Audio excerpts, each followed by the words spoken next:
Bismillahir Rahmanir Rahim. In the name of Allah, the most gracious, the most merciful. All praise is due to Allah. And may His peace and blessings be upon His last messenger Muhammad and upon all those who follow the path of righteousness until the last day. We welcome you once again, dear viewers, to another episode on the Hereafter. Another in a series of Islamic programs presented to you by Sharjah Satellite Television from Sharjah in the United Arab Emirates. We've been talking about the situation of the righteous on the Day of Judgment. Those righteous people and what their situation will be like on the Day of Judgment, and what were some of the deeds or actions which they did, which earned them this great benefit, this great gift from Allah. And we talked last time about the 7 that the Prophet, may God's peace and blessings be upon him, mentions in the hadith, the 7 people whom Allah will shade under His throne on the Day of Judgment, the day when there is no shade except the shade of Allah. And again, we mentioned these 7 people mentioned in the hadith are a just ruler, and a youth who grew up worshipping Allah, a man whose heart is attached to the masjid, and a man who was seduced by a woman of beauty and authority, and he refused. He said, "No, I fear Allah." And 2 men who love each other for the sake of Allah. They come together and they part for the sake of Allah, for the pleasure of Allah. And a man who gave out sadaqah secretly, such that his left hand did not know what his right hand was spending. And the 7th being a man who remembers Allah in seclusion, and his eyes overflow with tears. So these are the 7 people mentioned in this hadith, and these are the actions, these are the qualities, the things that they did, that will gain them this reward on the Day of Judgment. The Day of Judgment is 50,000 years long. As we mentioned, the sun is right above the heads of the people, and there is no shade except for the shade of Allah under the throne of Allah on that day.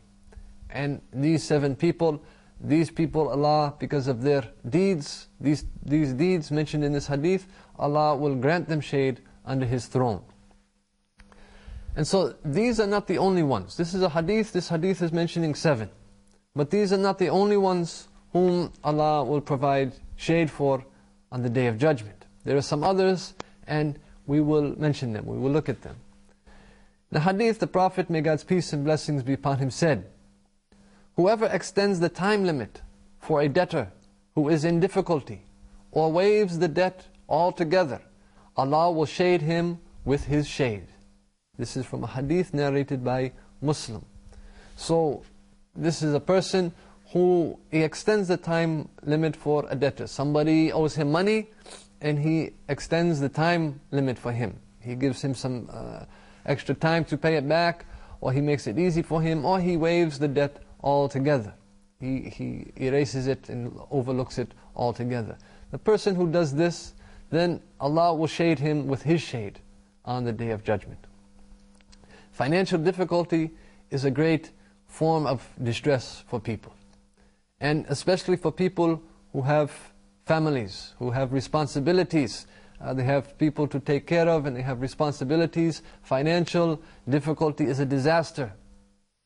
So if a person is in this situation, and that person owes you money, and they borrow money from you, they're in a difficult situation, you lend them some money, and you agree that we'll pay it back at such and such a time. But because they're having some difficulty, they're still having difficulty, if you give that person more time, when the time comes, he's still having difficulty, he hasn't gotten the money, he can't really pay you back right away, the full amount or what have you, you give that person more time.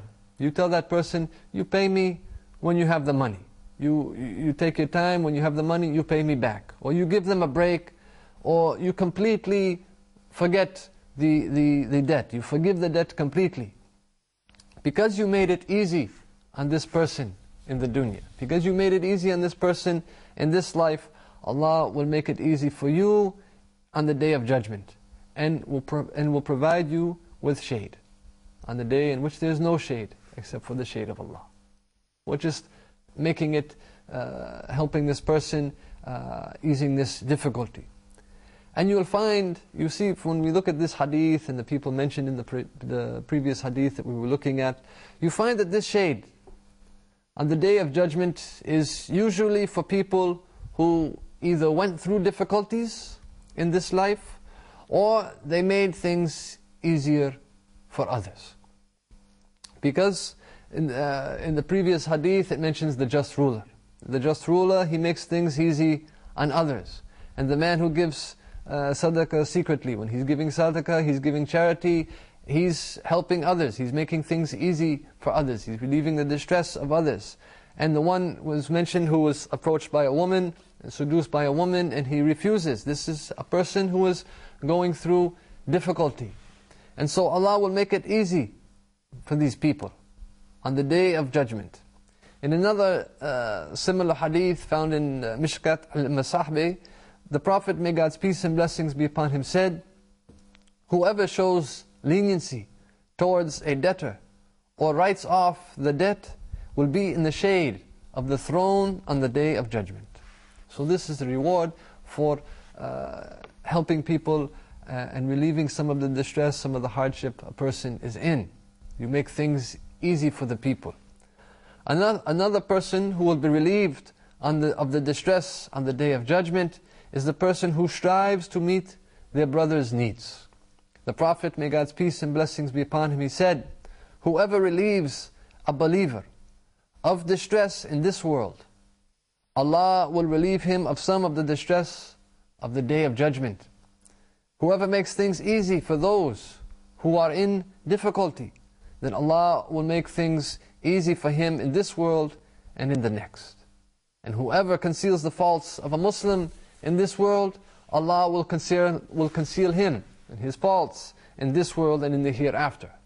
Allah will help the slave as long as the slave helps his brother. This is a hadith narrated by Muslim. In a similar hadith narrated in Bukhari, the Prophet, may God's peace and blessings be upon him, said, the Muslim is the brother of his fellow Muslim. He should not mistreat him or let him down. Whoever meets the need of his brother, Allah will meet his needs. And whoever relieves the Muslim of some distress, Allah will relieve him of some of the distresses on the Day of Resurrection. Whoever conceals the faults of a Muslim, Allah will conceal him his faults in this world and the next. So this is something which we underestimate nowadays, and that is the assisting or helping others. It seems like a very minor thing, a very small thing, assisting people, helping people, assisting them. We underestimate the value of this in the akhirah. And we see from this hadith that by assisting your brother, helping your brother, that it carries with it a very great reward.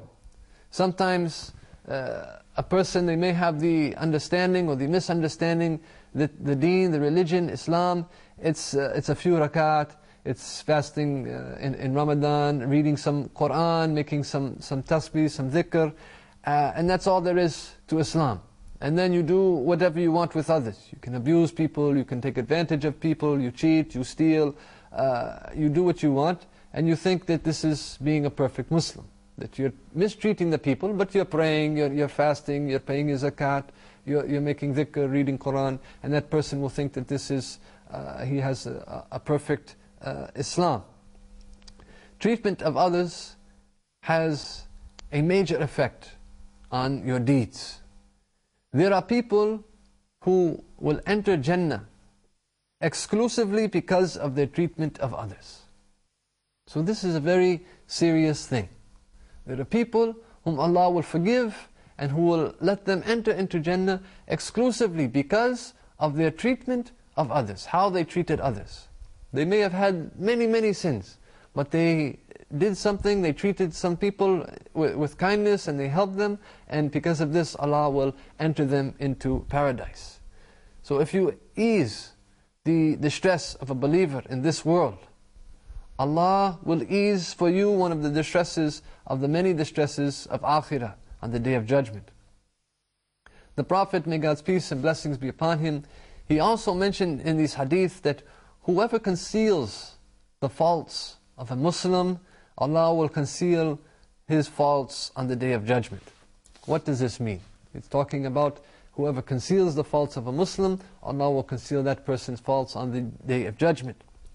This is talking about something that you don't want other people to see. We have faults, we have sins, we have shortcomings, certain things which we don't want other people to see. We don't want other people to know about. For example, the sins.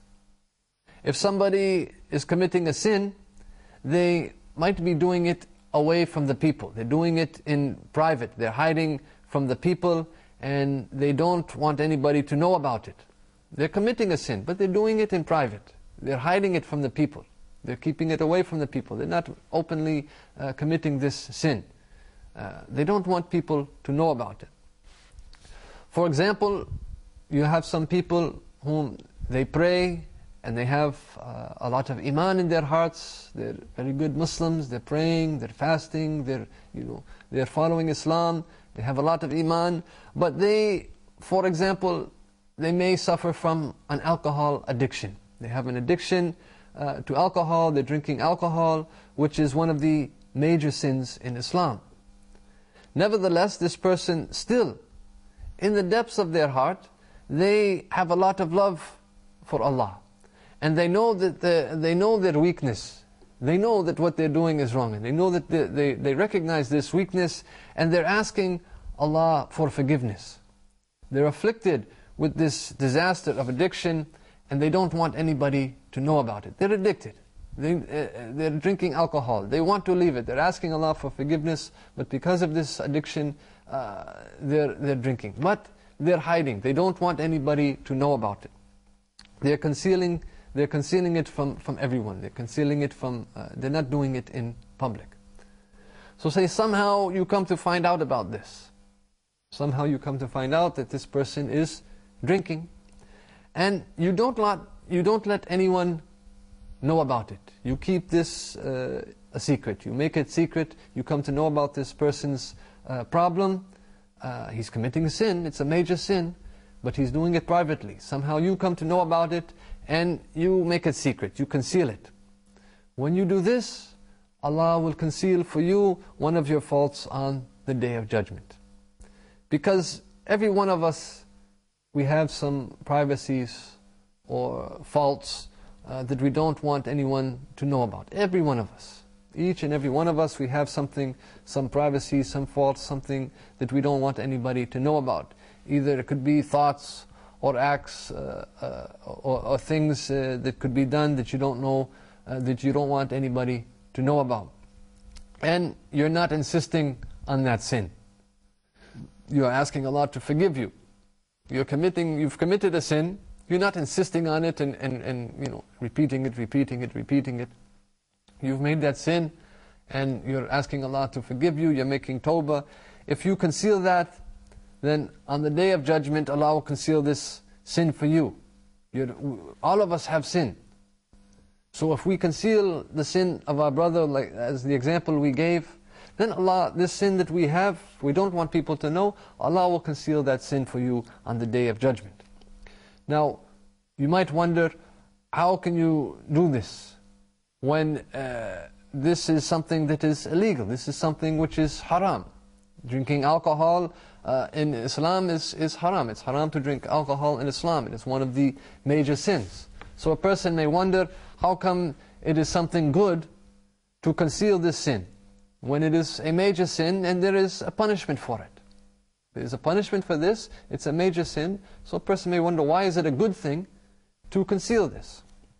A person may think, shouldn't I go to the authorities and have the court enforce the law against this person? This person is committing a major sin.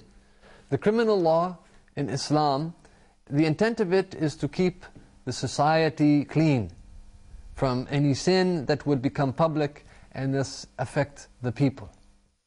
And so there's a lot of wisdom that we are not turning our attention to in the laws of Islam. Yes, drinking of alcohol is prohibited. It is haram. Yes, there is punishment for it. But the danger is when the sin becomes public. When the sin is private, it is not affecting anybody in the society. When the sin is being committed privately, in secret, or it's hidden, it is not affecting the people in society. This person is doing that sin alone, in the privacy of their home. Nobody knows about it. Yes, it's a sin, but they're doing it privately. It's between that person and Allah. That sin is not affecting the people in the society. So, when does this become haram? It becomes haram when it is made public. When it is brought out into public, it is being committed now in public, and now it attracts others to it. It's attracting others to this sin.